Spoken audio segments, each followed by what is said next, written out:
Okay. Hi, guys. I'm Tara. I'm the internal executive of Music Industry Connections. I also run Bad Crystal Art on Instagram. Um, yeah, so Jonah, go ahead. Hey everyone, I'm Jonah. I'm the management exec for MIC. I'm an avid fan of Bad Crystal Art. But aside from that, I'm just going to be playing support here today, asking some questions. And I see some people doing this already. Feel free to, share your socials, LinkedIn's, bios in the chat. Get busy. Yeah, all right. We will start off with the panelist. Josiah, you're the first on my screen. If you want to kick it off with, who you are, a little bit about you. Okay, I'm Josiah Van Dien. I'm a music photographer, as everyone else said. I've been touring for about 10 years. I worked for Shawn Mendes for a very long time. Jake Chams is in the chat, so shout out to him. Also a huge fan of Bad Crystal Art. Yeah, I don't know. Not much. I'm not really sure what to say other than, I've been doing this for a while. Annalie, go ahead. Yeah, I'm Anna. I am primarily a tour photographer as well. I do some local music photography work in LA when I'm not on the road. Originally from Oklahoma City and started touring in 2013. And it's fun to see so many familiar faces here and get together.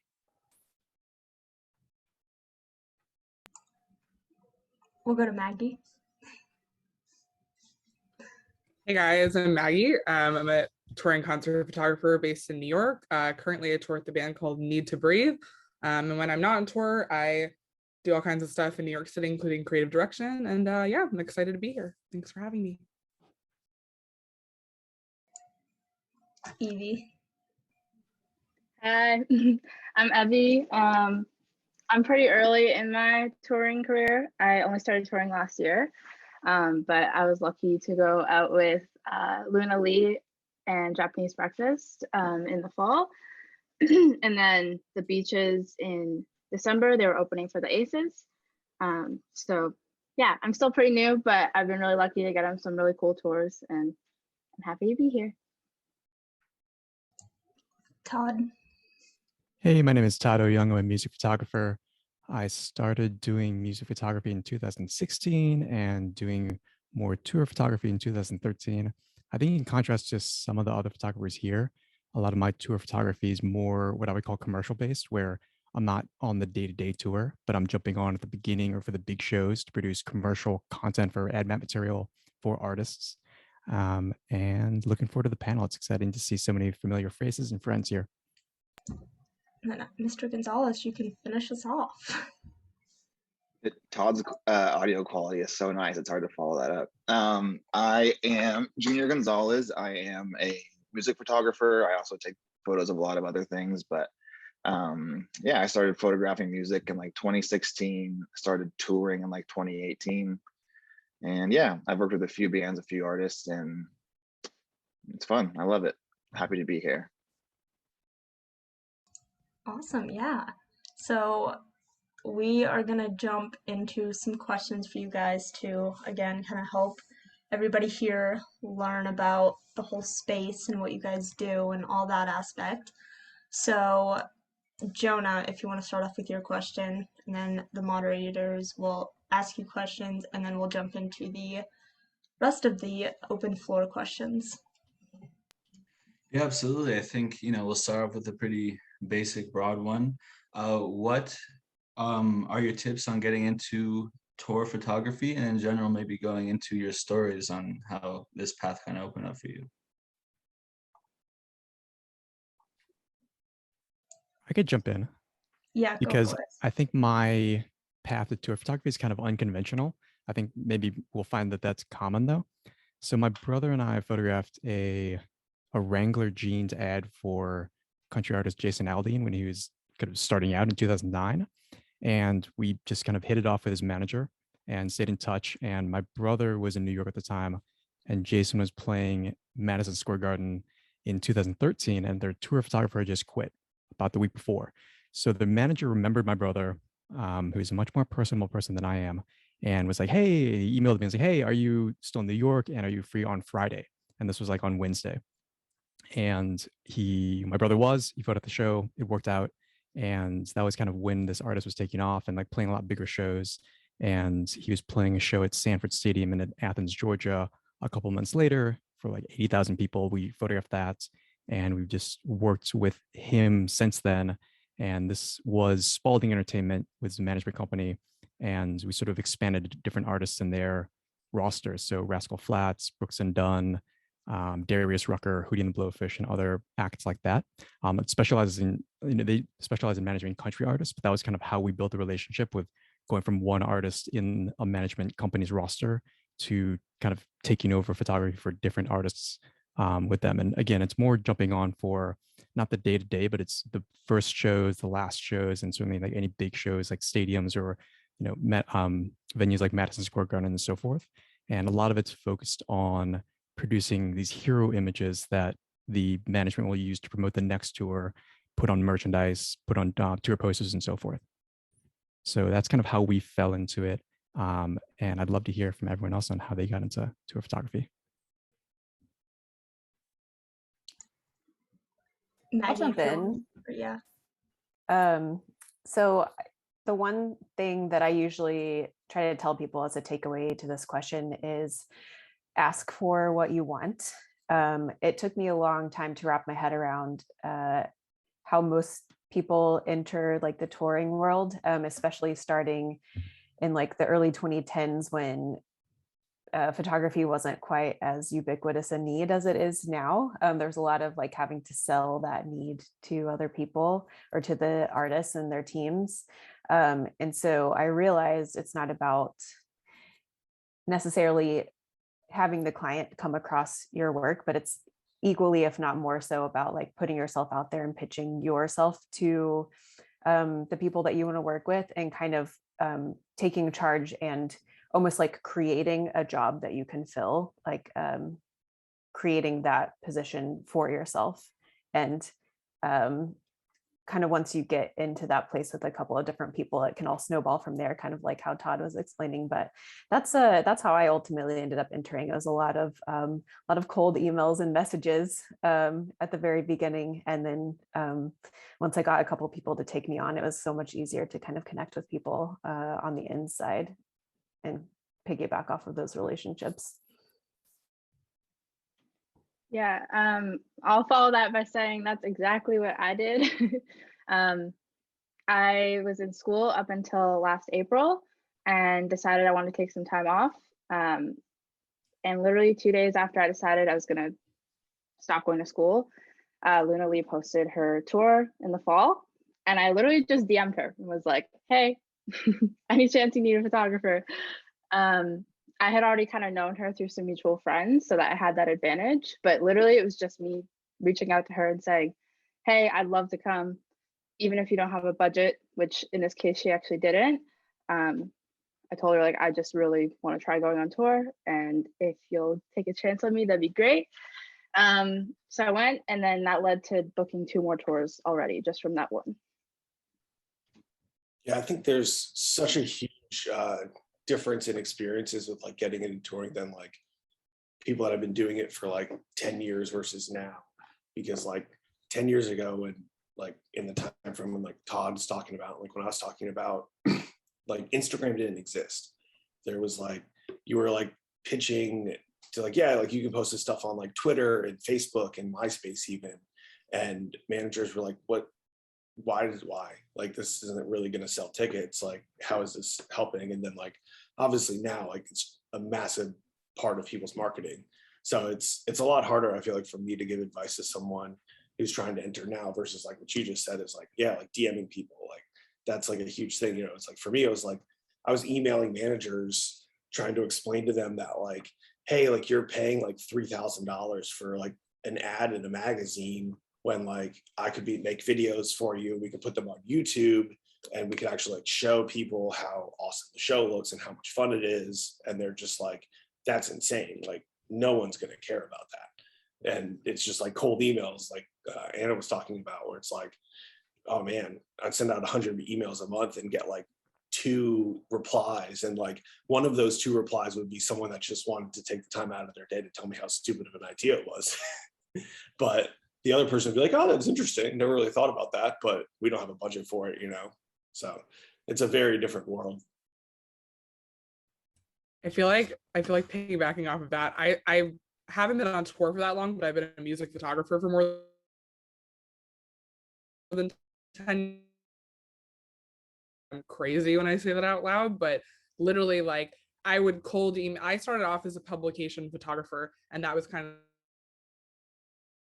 important that we would probably all agree on, is that just knowing people and being a good person and having people be like, just being likable in general is really important in a touring environment. The social aspect of it is huge. And yeah, so it kind of all snowballed into touring, and then that's what I'm doing now. So it just kind of was like a journey of figuring out that that's what I wanted to do, honing in on my craft and making the right connections. Yeah, I much. think the Go ahead, Josiah. No, go for it. Go for it. Much like Anna said, it was a lot of cold emails for me too. I kind of wanted a tour once I started shooting music, like right away. That was kind of like I knew that that's what I wanted to do. And yeah, I was sending a lot of cold emails, maybe getting a reply out of, I don't know, like 100 emails. But yeah, you just keep shooting and keep getting better. And I was lucky to have started next to Jake Chamsdeen over here, who really believed in me and kind of took me under his wing and really pushed for me to get on tour as well. So shout out Jake.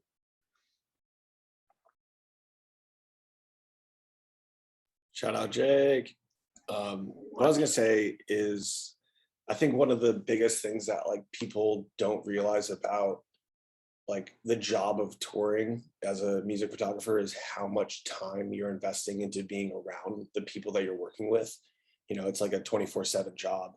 So a lot of like, as much as like cold email does sometimes work, a lot of it has to do with relationships and being around the people that you're trying to work with, you know, and meeting a tour manager or meeting someone that is in that camp that can vouch for you that you're going to be able to get along with everyone in the camp as well. You know, that's a huge part of it. Yeah, I would definitely agree with that. I think it cannot be stated too much how important networking and just being like a likable person is. It's really difficult, I think, particularly as an introverted person. Like that's like this extra challenge for me personally, because you have to be able to connect with the bandmates, the crewmates, like everyone on the tour, because I think getting on tour is a huge hurdle, but then a large portion of it, I think people would probably agree, is that like a lot of the job is just like being able to hang. Like making the photos is part of the job, and that's like the bare minimum, but just being able to hang, being around people and them feeling comfortable with you so you can make those images that are special and the fans want to see and that the artists feel are authentic, that's like a huge portion of it.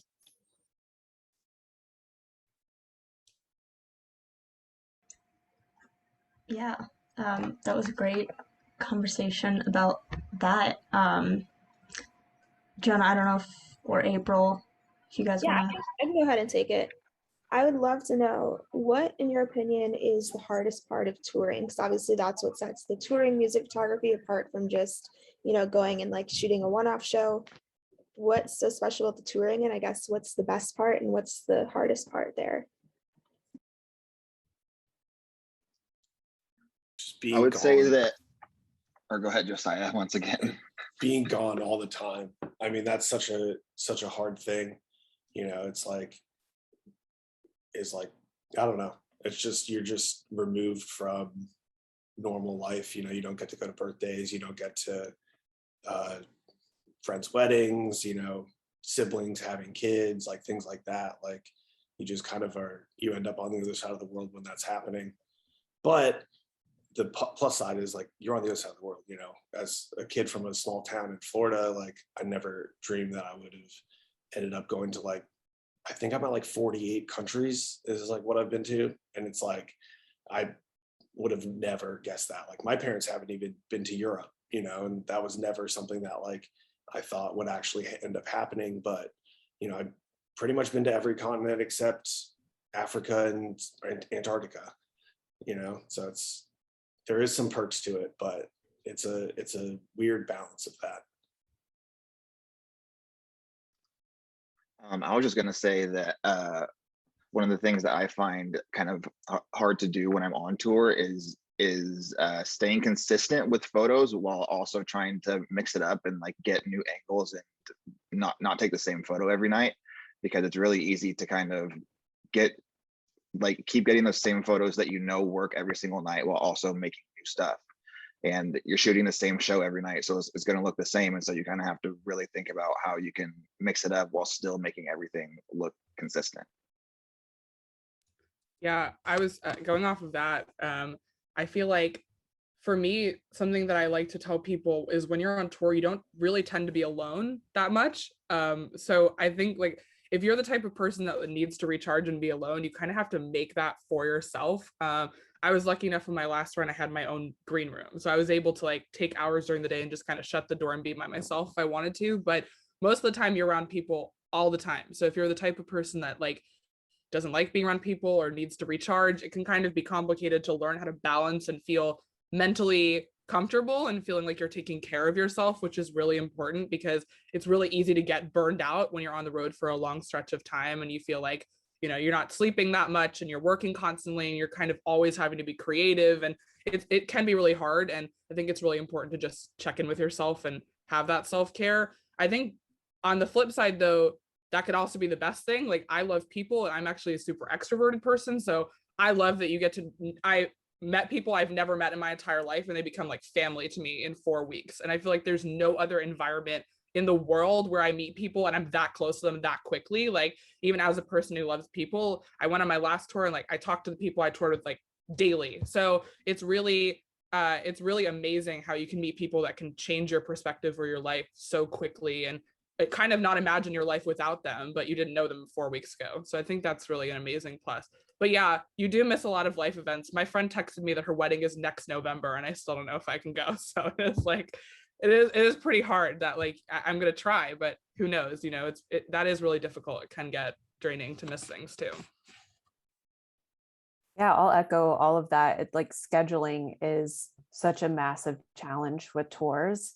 And the further that you get and the more opportunities that you have, you get to a place where you also find that you have to juggle the tour offers themselves. And you kind of just have to take your best guess at like what the right path will be. That can be challenging sometimes because as photographers, we're in a unique position.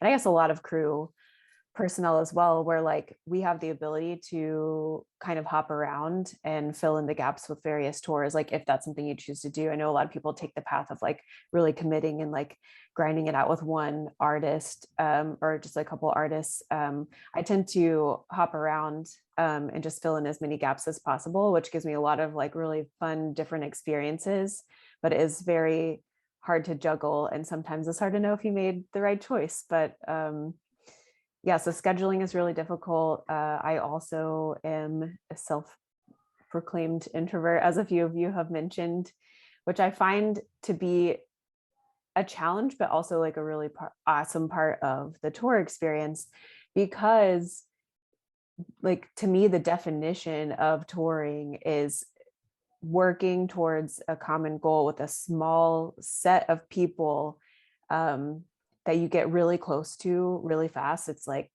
summer camp on wheels. It's like an expedited track to like being really close with these people. And so the way that I function as an introvert is, I'm not shy, but I do prefer to have just like a handful of really like meaningful connections versus just like trying to spread myself all over the place. So a tour is that exactly. But like it's been said, you have to like also find time that is just for yourself. And it is very challenging depending on the level of tour that it is. But regardless, you are living 24/7 with this group of people. So you learn how to navigate that, and you learn pretty quickly whether or not you love it. Yeah, I agree with everything everyone said too. I think for me personally, like sleep was a big struggle for me. On my last one, we were on a bandwagon, which if any of you have been on a bandwagon, you know how terrible it is. Yeah, I did not sleep at all. Like I maybe got 2 hours of sleep every night. And for me, just trying to like stay mentally healthy through that was pretty tough. But I'm pretty introverted as well. And I found that like taking at least an hour every day to just walk around whatever city we were in, or just shut myself away somewhere and just have a moment to like regroup, just saved me. Like I felt so much better even without the sleep. Yeah. And then obviously creativity gets difficult every night, but yeah. I also just wanted to throw in that like taking a walk is a huge thing. I tried to do that every single day, even if I had a half an hour. Like, I mean, I would obviously walk around the venue and figure out what that was, but I would try to go outside and just get fresh air and feel the air in my face like once a day. Like, even if it was a half an hour or 45 minutes and I didn't have a long period of time, like just being in nature and just feeling the fresh air can make a world of difference for your mental health. So I really will try my best, unless obviously it's January and it's freezing outside and you don't want to be outside. But for the most part, it's really important to be outside. It can really just change your day if you're having a bad day. Awesome. Yeah, Thank it's you all easy so to live that vamp life if you get sucked into it. So easy. Awesome. Okay, so just want to plug really quick. I did drop a networking spreadsheet in the chat. Panelists, if you feel comfortable giving out your email or any other information, feel free to fill that out as well if you want people to be able to contact you. And we also have some questions kind of popping off in the chat.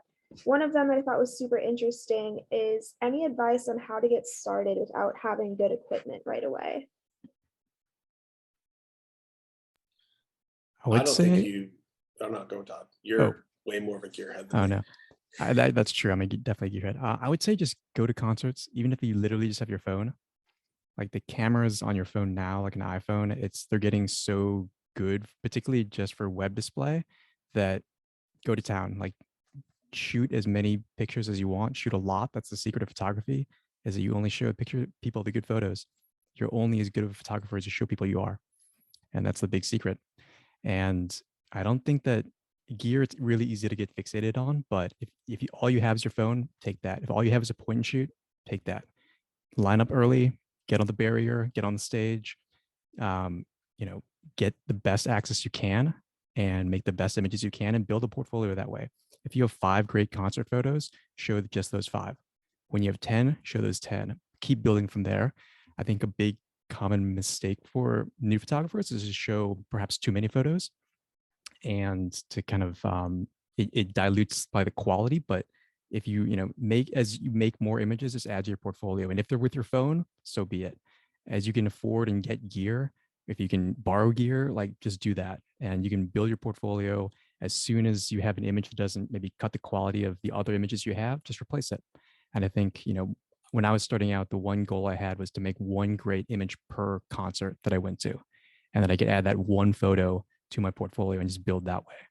But I would say break it down into really like whatever the smallest increment you can do is, whether that's just posting one image to Instagram, whether you make a website and add one image to the portfolio every show you go to, whatever that is, making great images of every single band member so you can have variety.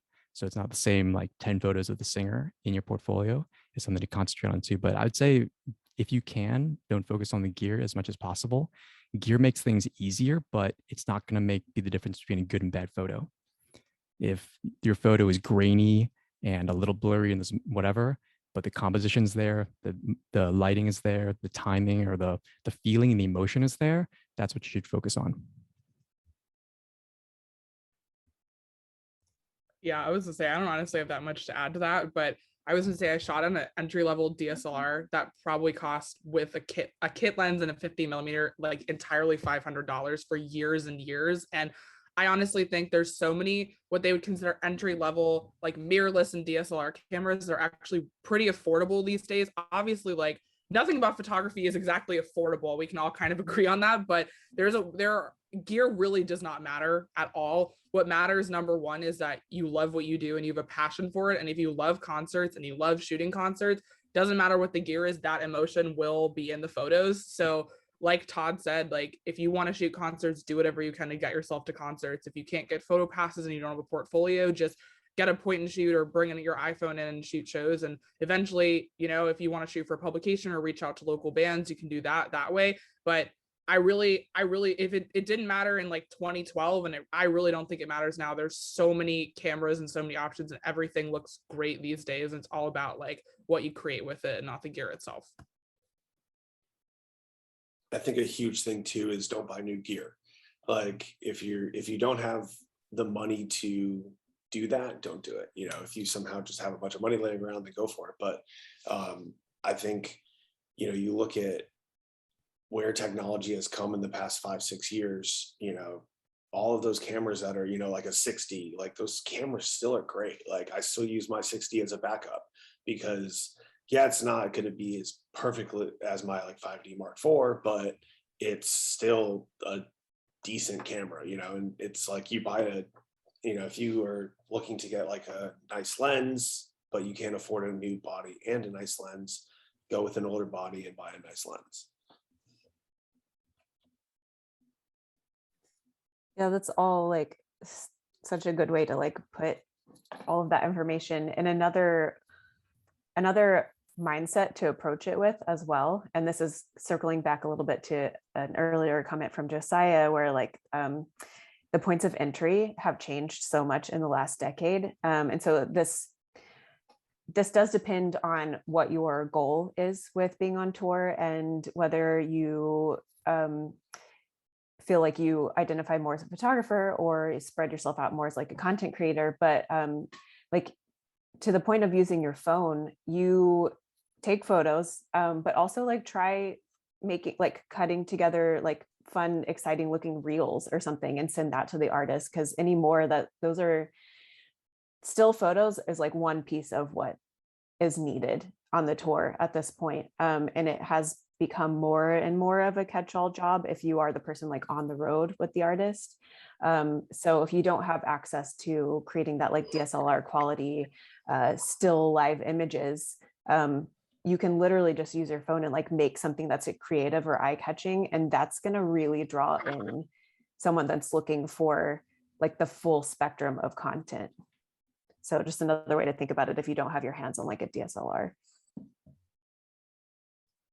I also will say there are bands that even on tour want stuff like TikTok and Reels filmed on an iPhone and don't even want it filmed professionally. So, you know, sometimes that, you know, having an iPhone just work out for that too, because sometimes they don't even want professional quality video because sometimes it feels more to the fans to have iPhone video. So yeah, with Luna Lee, like she got popular through TikTok, like that's how she blew up. So a huge part of our like content plan on tour was stuff shot on iPhone, like lots and lots and lots of behind the scenes video just on the phone, and even just like shooting simple portraits on a phone was sometimes good because she wanted stuff that looked more stripped back and not as polished. So it's definitely good to have skills even with your phone. Hey guys, I have a Polish is question. not necessarily a requirement anymore for certain artists. It's more about just like creating that excitement. I'm trying to find a photo right now, but this is a camera that I bought on eBay for like 40 bucks. And it's a Canon PowerShot ELPH. It's just this little, whatever, I don't know. It literally was just a 20 megapixel camera. I'm trying to find a photo that I'm going to put in the chat, but I literally just keep it in my satchel and just like go around with it. You know, it's like, it's new enough that like there's image quality because it's 20 megapixels, but like it's not in RAW, like it's not going to be anything great, but just as something that I can carry around every day and like get a cool photo if I need to, that's like, that has a nice flash on it. And it pretty much just ends up looking like anything that I would have on a, like a T2 or a Yashica T4, you know, just like a film camera if you edit it correctly. So it's just kind of finding little tricks that will give you a same product, you know. Is that the camera you used to shoot Limp Bizkit from the rail? No, I actually didn't take any of that. I was too enthused about their stuff. But I did take a cool photo of Junior that day. I'll throw it in the chat. That is true.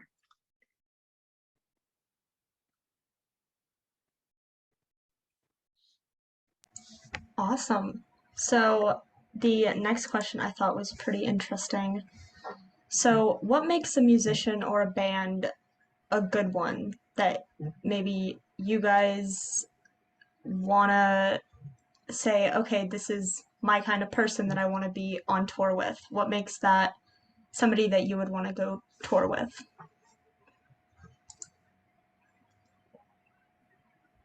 Yeah, I mean, enjoying who you're with is huge. And it's nice because it's so different for everyone. Like there's such a variety. And I've personally kind of lived in like the alt rock and pop world, kind of like indie band type artists. And I've just found those to be my people. It's like what I would listen to anyway. And so it's not a small thing to think about, like, okay, what can I stand to listen to every night for like 30 days straight? And along with that, like how much energy is going on in the set. Like it's going to be a very different experience touring with like maybe like a stripped back singer songwriter versus like a rock band versus like a solo pop artist or something like that. So you have to think about like the longevity of your interest in finding different ways to capture this experience every day. Yeah, and going off of that, for me, like having toured with artists who are kind of at the beginning of their career and artists who are like really, really established and have been around for 20 years, I've noticed that I really prefer being with people who also bring creativity to the table. On my last run, it was really nice working with people who are like, hey, we just found a really cool location, let's do portraits, or like, hey, let's do this today, or like BTS of this, or like, can you, like, I would be at sound check and they'd walk up to me and be like, can you take a photo of us doing this? Like ideas were constantly like thrown at me and we collaborated really well. And I felt like they trusted my vision and I could pitch an idea to them and they were like, yeah. And they were so down to just like try things. And but they also were super comfortable with their brand and who they are as an artist and like how they want to portray themselves online, but didn't take themselves too seriously to the extent that like they refused to try any risks or like put themselves outside of their comfort zone. So for me, that was great because I felt like my expertise was being really respected, but also I was collaborating. I wasn't doing all of the work. I wasn't required to come with every single idea and every single thing. And they liked what I was doing and they weren't micromanaging me, but they were bringing things to the table. And that for me felt like the most comfortable partnership I've ever had with an artist. And I definitely know going forward, that will be what I will be looking for. People who know who they are and know their identity as an artist and can work with me so we can create things and bring them outside of their comfort zone in a way that makes sense for them.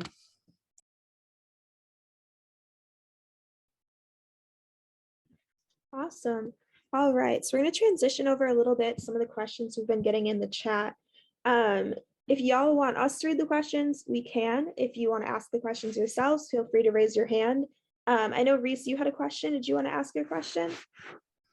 As a professional shooter that I shoot probably 4 days a month. How are you guys dealing with the ever-changing demands from the artists, from copyright and legal agreements? It seems like every time I get my legal agreement from the band, there's something in there that I'm unhappy with. How are you guys dealing with those? Are you guys, crossing things out and initialing them and challenging things, and these are probably more up on one-up shows versus touring shows. I'd just be curious to see how some of you guys are handling those ever-changing demands.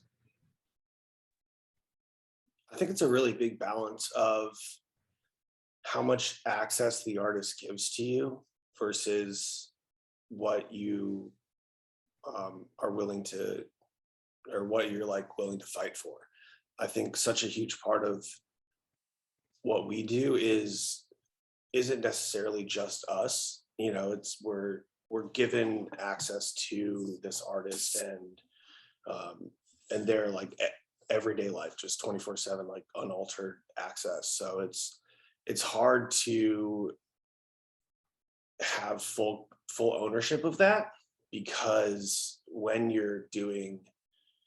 someone just gives you, you know, that much access to their life, them not having any sort of ownership of that is very scary, especially when you're working for an artist that is like just famous, or just anyone that, like, you know, I mean, I think the perfect example is like Taylor Swift's contract from like the 1989 tour. That was just such a huge, like in the photo industry, we're like, oh, like she owns everything. But it's like, well, you didn't really, you know, you showed up and took pictures of a concert that they spent, you know, what, like $30 million a show to make look perfect, you know? So it's like yes, you took that photo and owned it, but I think at the same time, you know, artists are making hundreds of millions of dollars selling merch with photos on it and things like that. So it's really a balance. And I've kind of found that like having licensing ownership of something and basically making an agreement that you're going to be able to collect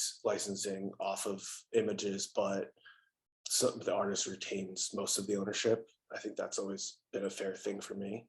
But with one-off stuff where you're just showing up and shooting a show, I think it's really difficult to fight artists on that, because most of the time it's just going to be a work for hire situation. So it's really just a case-by-case situation in my head. I could jump in there. I think that it depends on the publication and the value of that to the publicist. I think that the higher level publication, you're going to have the more of a leverage with the publicist to amend the contract. And it just depends. I think if you're shooting for a Spin or Rolling Stone, like I've been in position shooting for publications where I'll call out an unfair photo release, and the publicist will, you know, say like, look, don't sign it, just don't sell the images. And like, that's really what we're concerned about. But and it's just on a case-by-case basis. Beyond that, I think it depends on the publication and your editor and how much backing the editor has with you as a contributor. And if they have your back and they, as a publication, say, look, we don't feel comfortable signing this, that's probably the next best, strongest kind of backing you have. And if the publicist values the coverage your publication is providing, they will generally be flexible with that. And that means maybe amending the contract to not be work for hire, not to give up your copyright in perpetuity and so forth, but they may still want to limit certain things like the sale of the image. In my experience, a lot of that is what it comes down to, is that the artist doesn't want to lose potential revenue income from that and the sale of their images. And I think that, you know, as touring photographers, we probably recognize the management's perspective. They're trying to protect the integrity of the artist's image. That's their livelihood, not only in the music they make, but in the images on a shirt, album art, and so forth. And not that we as photographers have the right to commercially profit off of their likeness anyway. We would need a release, but it's this gray area where they're trying to limit and protect their artists. And that's the job of management. And that's where these contracts are coming from. So I think it just means kind of understanding all the sides. And it's difficult to hear, I think, but photographers, you know, we don't necessarily have this entitlement to photograph anyone we want and do whatever we want with the images. Yeah, I think where my issue comes in is when you shoot for someone and they expect you to hand over your property to them so they get 100% rights and you don't benefit from when they utilize it.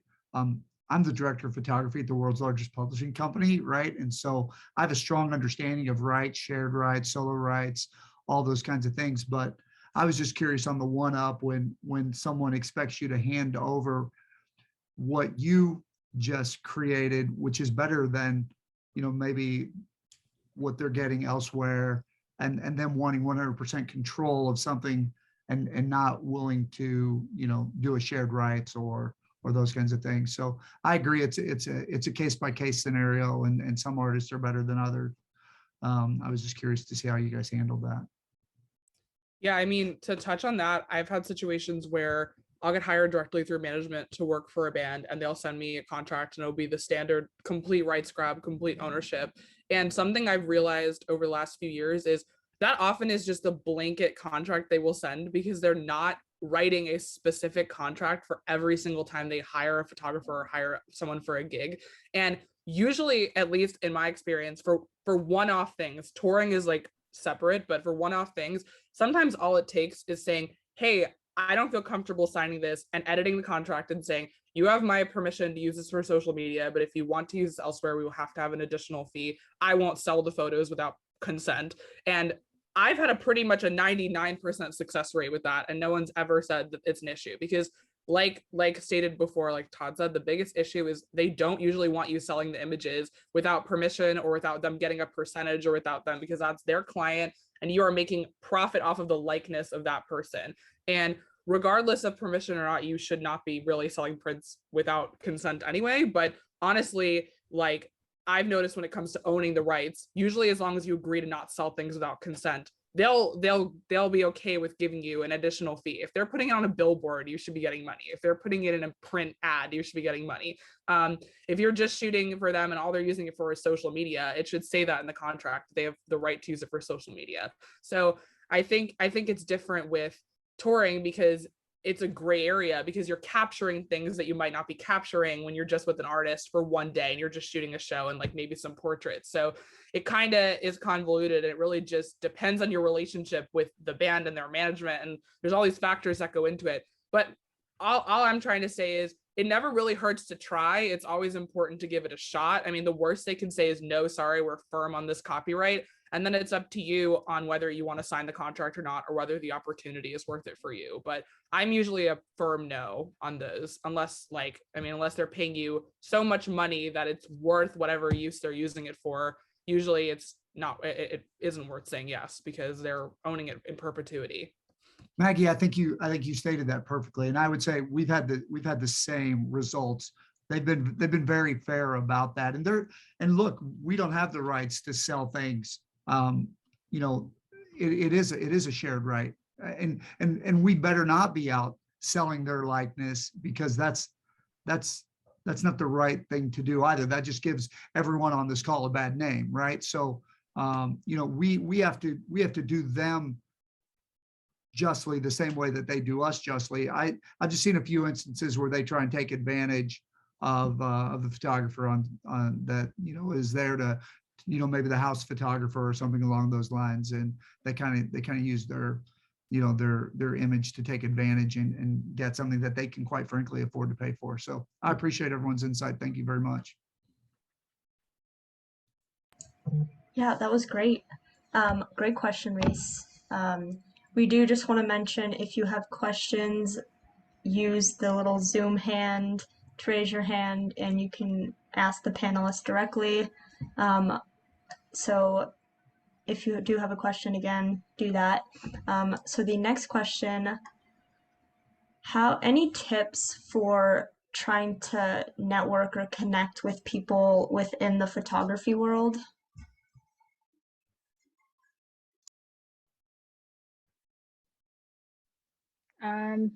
I'll start for this one. Honestly, like Instagram, like I know that's a very basic answer, but like so many photographers have reached out to me through Instagram, like when I was on tour, to be like, hey, any chance we could like meet up and get coffee or something before the show, or like, can I say hi to you during the show and ask you a few questions? And yeah, I usually am able to make like 5 or 10 minutes to hang out. So just doing that and reaching out and just saying, hey, can we become friends is actually really successful. Yeah, and going off of that, when people reach out to me to like get coffee and say like I'm down usually if I can. I think COVID has made, as we all know, everything very hard, because you kind of can't go anywhere or see anyone outside of the bubble. So it's been kind of difficult, because I love doing that kind of stuff. But I think like just from a ground level, when you go to shows and you shoot them, just introducing yourself to everyone else that's in the pit, creating those relationships, like, never viewing yourself as above or below anyone else, and really like realizing you're all doing the same thing because you love doing it, I think can really humanize people that might seem really successful. I mean, I know at least for me, like if someone messages me and asks me a question, I'm going to try my best to answer them and do what I can, especially if it's specific and I can help. But I think that just being in your local community and meeting people and going to shows and just introducing yourself no matter whether it's 5 seconds or an hour, or however long you can talk to people. I think it's just important to put yourself out there, and those people know people, and it kind of grows from there. Because when I started, I was 15 and I didn't know anyone. And I think it's just, yeah, it's just putting yourself out there and being unafraid to get to know people. I think a big thing that's helpful is to reach out to mutual friends you might have with that person. You know, if you're trying to meet someone that like you just don't know, or like they don't even follow you on Instagram, stuff like that. It's like, oh, well, like I have this other friend that knows them, like, and having like from my end, like if someone were to, like one of my friends was to reach out and be like, hey, like this person gonna be up, they want to get coffee with you, I would more than likely be down to do that versus like something just popping up in my others requests on Instagram that like I don't really know this person, you know. It's much easier to just be down to do stuff with people that, you know, you have mutuals with.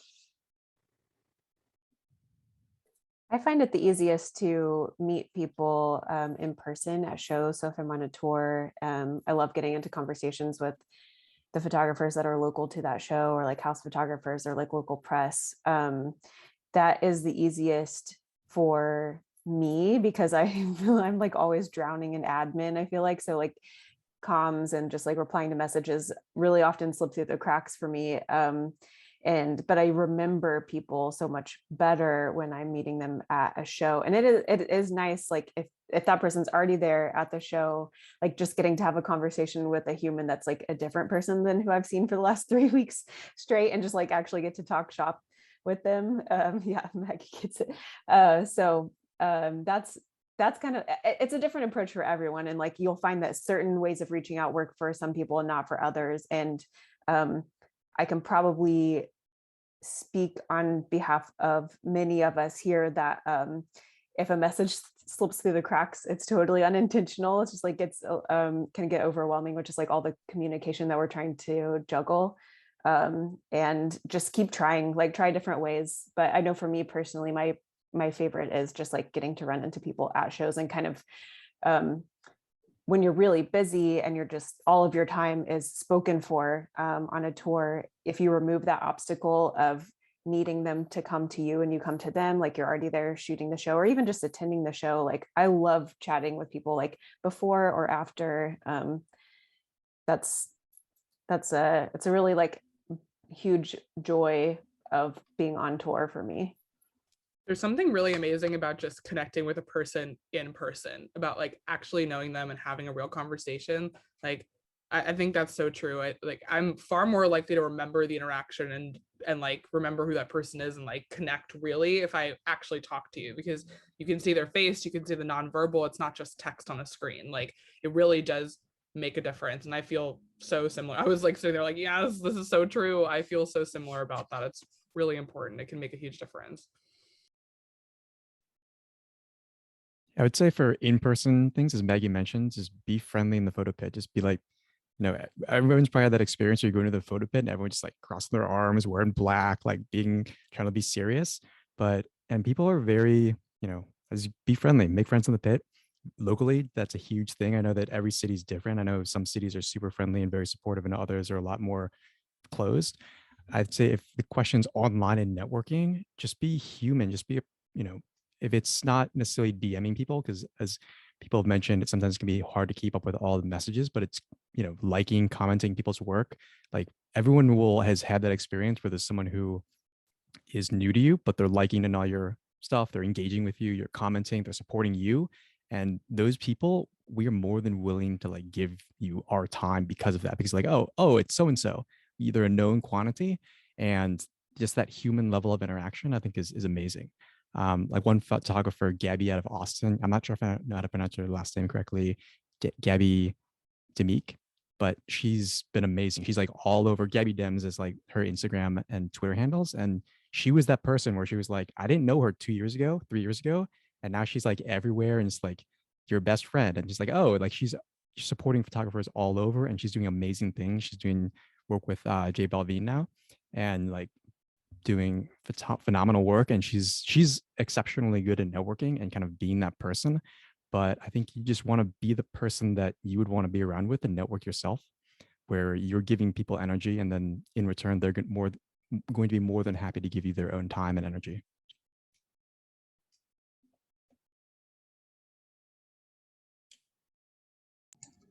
Yeah. So we have two more questions that we are going to ask you guys, and then we will wrap it up so we don't take too long of your time today.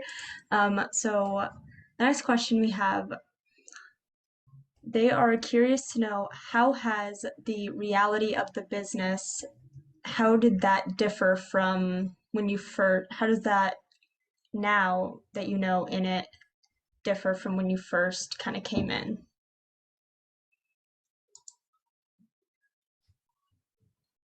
There's a lot more competition for one. That's probably due to having done this for 15 years. Where like when I first started shooting shows in 2006, I was the only photographer in the photo pit most shows, and now there's like 20 photographers at festivals, like way more than that. So that's one thing that's definitely remarkable. But that's great because the community is so much bigger, and I think it's really super inspiring. And not that I've done this for like decades and decades, but for me, as someone who's doing it for a little bit, it's really inspiring to see all the new work that new photographers are doing.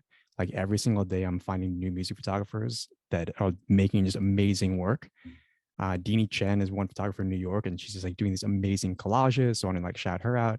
And like, it's just so cool to see that music photography isn't just, black and white photography shot on film of like grungy rock bands from the 70s. That there's so many different types of photography now that you will fall under the umbrella of music photography. And so personally, it's been amazing to see that as a difference. And, I think it's very clear that the best music photography in the world is being made right now. And that's really exciting to me. This might sound silly, but for me, I think the biggest thing that I've realized is both the green room backstage and the tour bus are not a party. I don't know about any of you, but when I was 15, I thought that was going to be the coolest place on planet Earth. And that is not true. It's a bunch of people sitting on laptops, not talking to each other most of the time. And if they are talking to each other, maybe there's a beverage, and that's about it. It's not nearly as exciting as I thought. I know it sounds really silly, but I still think like maybe there's like this mystery about what happens backstage, but it's just kind of everyone sitting doing their jobs. Maybe they're all in the same room at the same time or not, and that's kind of the end of that. But I mean, obviously it's great, but I know that sounds silly, but I think also for me, I've noticed, I think what Todd said is true. I think there's a lot of competition, but also I think like because so many people do it, a community has really been built that didn't really exist 10 years ago. When I started, I was not only the only woman at shows, but often one of the only photographers, and I didn't know anyone. It took a really long time to create connections. And we can sit here all day and talk about the pros and cons of social media and kind of the excess of images and all of the things that can be toxic and damaging. But one thing that it does give us is an easy way to connect with people and an easy way to see people's work. And that didn't exist a while ago. And it's really great that I'm constantly finding new people who I've maybe never met or never heard of. And I'm like, where has this person been? Their work is amazing. And how have I not known who they are? And I think it helps take us out of our bubble of the people that we might know or talk to on a daily basis and just create. There's so much art being created on a daily basis, and it's all out there for us to see. And that can be scary and also amazing. So it's just really cool to be able to find people who like the same things as you that might live halfway across the world and connect with them because of it. And that is one really cool thing about social media.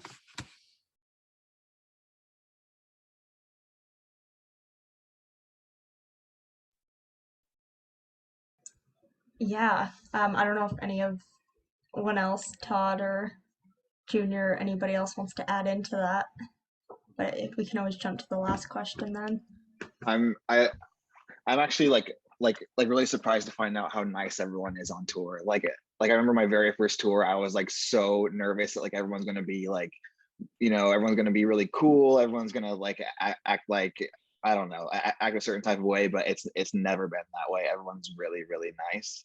And that's like a big reason why I love touring so much. It is because you do make those relationships and you end up feeling like family at the end, and it's never as like as stuck up or as cool as it seemed before I started. We're all a bunch of nerds just hanging out on our laptops backstage. Exactly. We're just coworkers that play a show for an hour every night.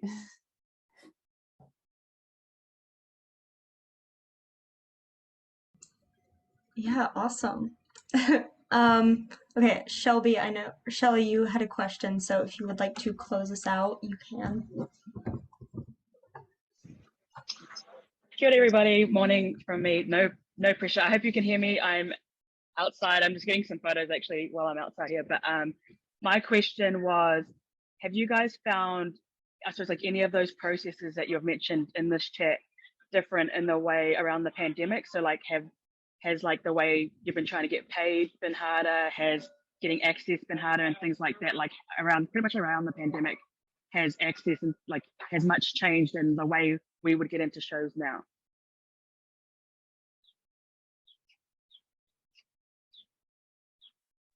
I think a lot of things got harder. Definitely like touring and just access to things got harder because so many artists are in bubbles. And if they're not already having someone inside their bubble, it's very difficult for them to bring someone from the outside. So I think that's been something that's been kind of hard, but I think that especially in America, where are you from? I know, are you from New Zealand? Yeah, I'm from New Zealand. Okay. So I would imagine that there's not a lot of touring going on in New Zealand right now. More like America's pretty much just, we're just going for it, whether you like that or not. But we're doing that. And I know that like Europe and other places aren't really touring at all anymore yet. So it depends. I mean, I think America is definitely becoming a bit easier with how we're processing things. But I mean, over the last 2 years, yeah, it's really difficult with like testing, and getting last minute jobs aren't really a thing because you had to get tested for the last like week just to be able to be on set. So I don't know. I would say across the board, it's just been a lot more difficult. I think it's been harder for a lot of reasons, like Josiah said, just like logistically dealing with being tested and dealing with COVID cases, and one case on a tour and it's like dates get canceled, and then where is everybody, and then quarantining, and that is a lot, dealing with that, having replacements coming in, like it's a lot of moving parts that are really complicated. And I think there is kind of no correct way to deal with this because we're all kind of navigating this situation together, and it's really uncharted territory for pretty much the entire industry. But something I have noticed on the positive is because artists weren't able to tour for so long and there was such a lack of that, so many people are touring at the exact same time now. So maybe artists that would maybe share a content creator can't take the same person at the same time. So I've noticed at least so many people who haven't toured prior to the pandemic getting opportunities and being on tour, which I think is really cool, because there's even more opportunities going around, and other people are able to get that opportunity and that access. So I think it's really cool that I've seen, there's this photographer named Sean Lewin, I think I'm pronouncing it right, who lives in LA, who's like an incredible photographer I've been following for years. And he just did his first tour in the fall with Willow Smith, and he's like amazing. And I cannot believe that man has not been on tour for years, but it's awesome that like he got that opportunity and is now like his career is seriously like taken off since then. So seeing that kind of stuff makes me really happy, and it's really cool to just see new faces and new names and finding new content creators that I might have not known of before because the opportunity exists maybe that didn't exist before. So it's kind of a rock and a hard place a little bit because there's a lot of struggles and it's really hard, and being on the road right now is difficult, more difficult than touring not in COVID, but also opportunities are out there and people are getting those opportunities. So that at least brings me joy to see. Yeah, and I think a lot of people have done like creative non-music stuff during it as well. Like Nick Harp, who's up in the chat, shout out Nick Harp, did this like awesome zine on like deathmatch wrestling over the pandemic. And it's like just this underground stuff where like there were just like random barns and like places, doing deathmatch wrestling. So I think a lot of people who did music photography found something else to shoot along the way because they just really love shooting.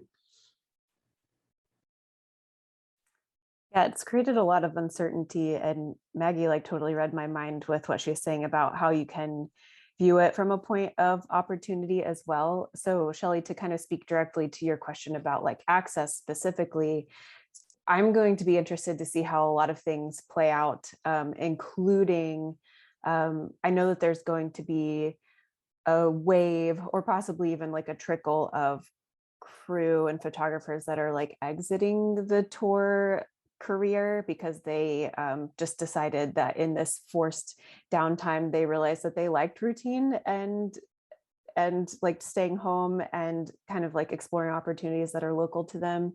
So I think there's going to be like a vacuum to fill over time that has already begun. And I've also seen situations where a tour may kind of chip away at positions that aren't essential to actually putting on the show. And in those positions, they'll bring in somebody locally. So like hiring local merch vendors and then hiring local photographers at each show or in a region rather than like having somebody travel with them, just to kind of like minimize the volume of opportunity for COVID to circulate in the actual tour bubble.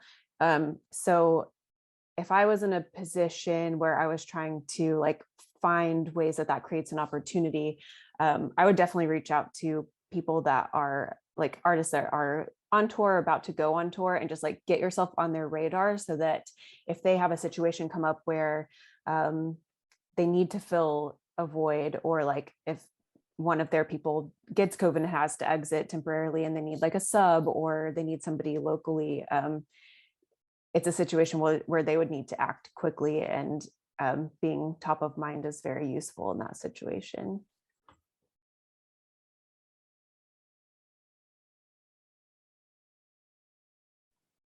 All right. Yeah, if no one else has anything to add into that, I think that wraps up this fantastic panel.